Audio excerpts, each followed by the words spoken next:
This would be a good moment to ask about one of the countries that has taken its own autonomy, and that's Burkina Faso.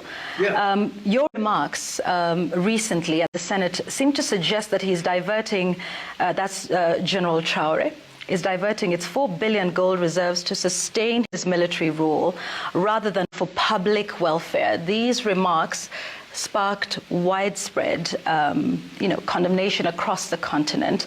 What did you mean by that statement? Let me speak to Burkina Faso's sovereignty. They maintain their sovereignty. They make their decisions how they use their resources. They make their decisions who their resources go to for military support.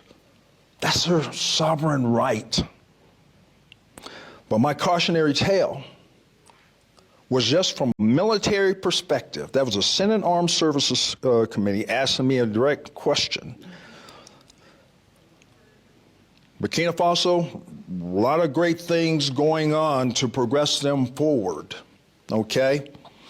But then when you look at the military part of it, knowing that that's the epicenter of global terrorism,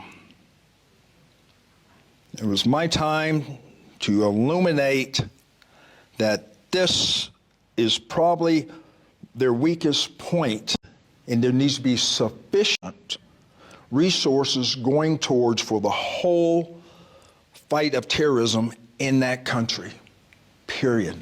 They make their decisions, though. That's their sovereignty, their sovereign right to make their decisions, what is appropriate, what's not.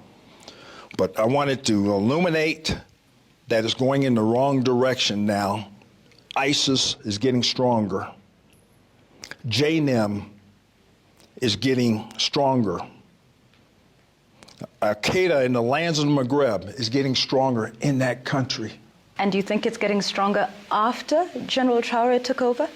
It has. Just look at the numbers of attacks. It really has, since 2022. I've been tracking this since I took command. So,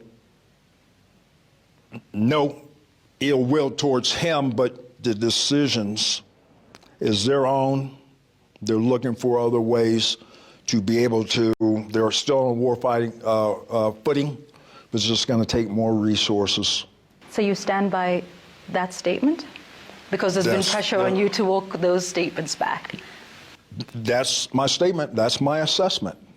That is getting worse. More needs to be done for not just local, but whole of country, because of these violent extremist organizations are seeking revenue, they're seeking resources, they're seeking recruiting from the Burkinabe people, and they're seeking refuge within their country. That threatens their sovereignty. And that threatens America's interest? Say again? Does that then threaten America's interests? Yes, thank you for asking that. Because especially ISIS, and of course in East Africa is inextricably linked all the way to ISIS West Africa, ISIS Sahel, and there's going to be probably a move afoot for them to move and seek refuge within the line. So we have shared objectives, and we offer to work together with the Burkinabe government and border countries. Mali, Niger, coastal West Africa countries, collective, because here's what these organizations do. Here's what these terrorist organizations do. They seek refuge in the seams or the borders of these countries and lets them thrive and grow and lets them recruit, gain resources to carry on their illicit and nefarious activities against the populations of those people. And what would America, perhaps Africa, be prepared to do Would you be considering an ouster like we saw with Muammar Gaddafi in Libya? Because there's still many Africans who are yet to recover from that.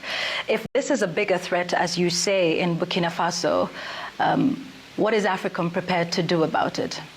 We do indications and warnings. There's a number of activities that we do, and I will just go ahead and mention building institutional capacity. There's not going to be U.S. boots on the ground. Very, very small for exchange of ideas and training, exercises. Over time, that builds institutional capacity and capability in these armies. There, AFRICOM, we are working towards a burden sharing and a burden shift for their independent operations. That's our goal. We have the shared objectives because these same terrorist groups can threaten our homeland. So we're in concert. I was just in African Lion over in Morocco. A number of countries working together to be able to... Is Burkina Faso invited here today for this conference? Yes. Yes.